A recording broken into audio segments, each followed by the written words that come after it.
আসসালামু আলাইকুম দর্শক, সবাই কেমন আছেন? আশা করছি সবাই ভালো আছেন।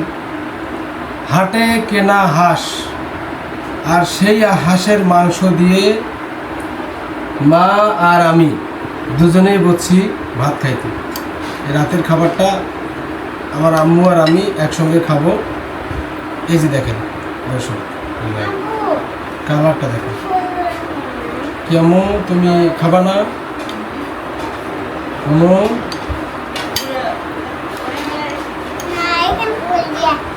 কোনটা? হ্যাঁ খাও, আম্মু খাও, তুমি খাও। এই যে দর্শক দেখেন হাঁসের মাংস, এই যে দেখেন। আম্মু খাও।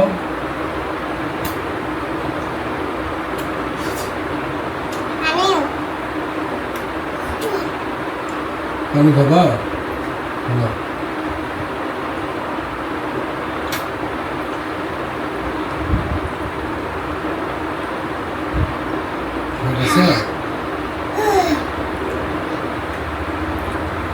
এই যে দর্শক, অনেকদিন পর হাঁসের মাংস খাচ্ছি।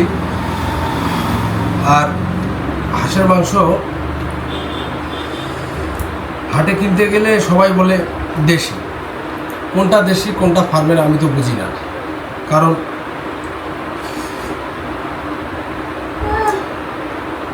হাঁস সম্পর্কে আমার একটু ধারণা কম।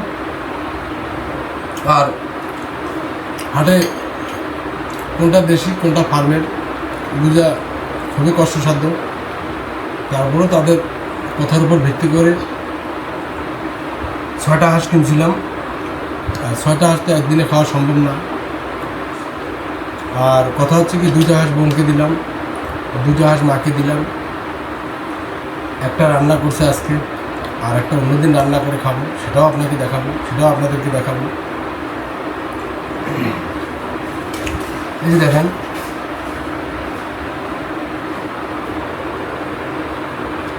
আর হাঁসের মাংস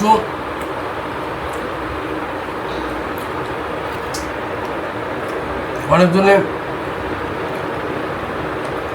অনেকভাবে রান্না করে।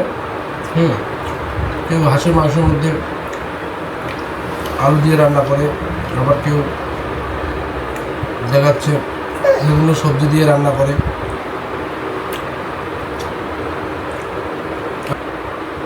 এইভাবে রান্না করলে একটু স্বাদটা ভালো লাগে। কোনো দেখেন হাঁসের মাংস, শুধু হাঁসের মাংস, দেখেন শুধু হাঁসের মাংস, আর অন্য কোনো কিছু নেই। দেখেন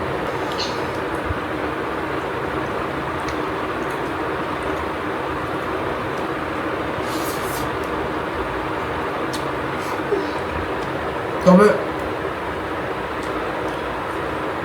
কথা হচ্ছে কি, আম্মু তোমার খাওয়া শেষ? আমি হচ্ছে শুধু ভাত নিবে না? আমার আম্মু তো একেবারে খাইতেই চায় না। তুমি কতটুকু খাও আম্মু? ঝাল লাগছে খুব? হ্যাঁ, ঝাল লাগছে। কেমন কেমন স্বাদ মা, তুমি যে খাইলে হাঁসের মাংস? হ্যাঁ, খুবই স্বাদ। হাঁসের মাংস প্রচুর ঝাল হয়েছে আম্মু। আমার আম্মু একটু খেতে চায় না, অনেক ছলে বলে, মজার কৌশলে তাকে খাওয়াইতে হয়। ছোট বাচ্চা আজে বাজে জিনিসই বেশি খায়। সারাদিনে কয়টি পটেটো খাও তুমি আম্মু? 2টো। চকোবিন কয়টি খাও?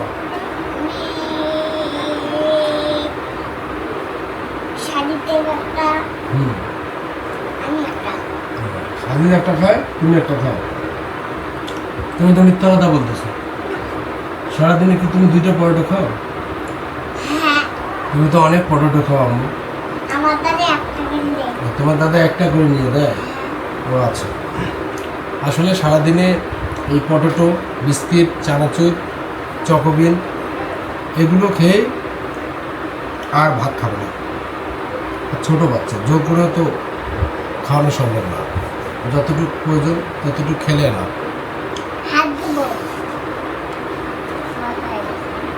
তোমার খাওয়া দাওয়া শেষ তাই না আম্মু? দুষ্টুমি করবে না, হ্যাঁ? বই পড়ছো? বই পড়ছো আজকে?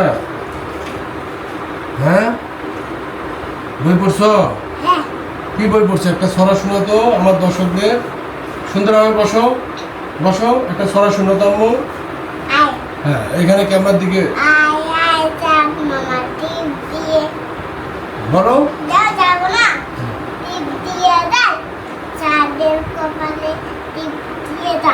তারপরে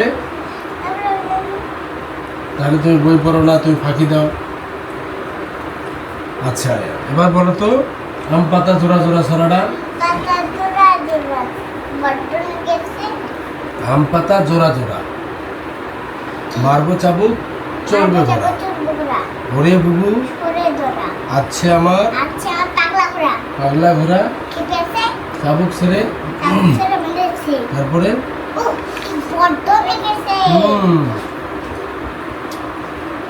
মা, পড়ালেখা না করলে তোমাকে কেউ ভালোবাসবে না। তুমি পড়ালেখা করবা, তুমি পড়ালেখা করবা, সবাই তোমাকে মজা নিয়ে দিবে। আম্মু বলবে সোনা ভদ্র ভালো। আর পড়ালেখা না করলে, দুষ্টুমি করলে সবাই তোমাকে পচা বলবে, বেয়াদব বলবে, তাই না?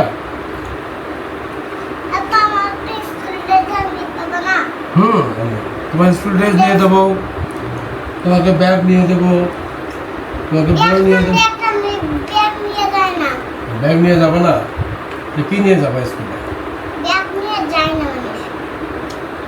কি নিয়ে যাবে? আচ্ছা, লাল ব্যাগ নিয়ে যাবা। আচ্ছা, আর তুমি স্কুলে গিয়ে দুষ্টুমি করবে না বই পড়বা? বই পড়বা। আচ্ছা আচ্ছা, ভালো। তোমার নাম কি আম্মু? আচ্ছা, গুড, কিন্তু ভালো। আসলে আমার মেয়েটা পড়ালেখা করতে চায় না, খেলাধুলা নিয়ে ব্যস্ত থাকে বেশি সময়। আর যার কারণে ছোট বাচ্চা বেশি প্রেশারও দিতে পারি না। যখন বুঝবে তখন অবশ্যই পড়ালেখা করবে। আর হাঁসের মাংস এই যে দেখেন, হাটে কেনা হাঁস, হাটে কেনা হাঁস এই যে দেখেন।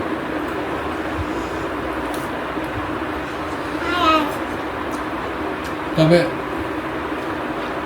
আমি তো আর ফুটবলার না, আর ফুটবলারগুলো সুন্দরভাবে রেসিপি দেয়, আমি তো আর সেরকমভাবে দিতে পারবো না। তবে এতটুকু বলতে পারি, খারাপ না, ভালোই লাগতেছে। বাসার মধ্যে পাক করছে হাঁসের মাংস, দেখেন একেবারে, দেখেন সুন্দর ভুনা পাক করছে, কোনো এর মধ্যে কোনো মিশাল নেই, আলু নেই, পটল নেই, কোনো কিছু নেই। আর হাঁসের মাংস অনেকজনে বলে গন্ধ করে, এটা কথা সত্য, আমিও এটা বিশ্বাস করি। যদি আপনি পাক করতে না পারেন তাহলে তো একটু গন্ধ লাগবেই। আর এই যে দেখেন সুন্দর লাগতেছে আমাকে। যারা আমার এই ভিডিওটা দেখতেছেন তারা এইভাবে হাঁসের মাংস রান্না করবেন। আর হাঁসের মাংসের সঙ্গে কোনো কিছু দিবেন না, আলু পটল এক কথায় কোনো কিছু দিবেন না, শুধু এইভাবে পাক করবেন, আপনাদেরকে ভালো লাগবে। তো সবাই ভালো থাকবেন, সুস্থ থাকবেন, আমার চ্যানেলটি সাবস্ক্রাইব করবেন। সবাইকে অসংখ্য ধন্যবাদ।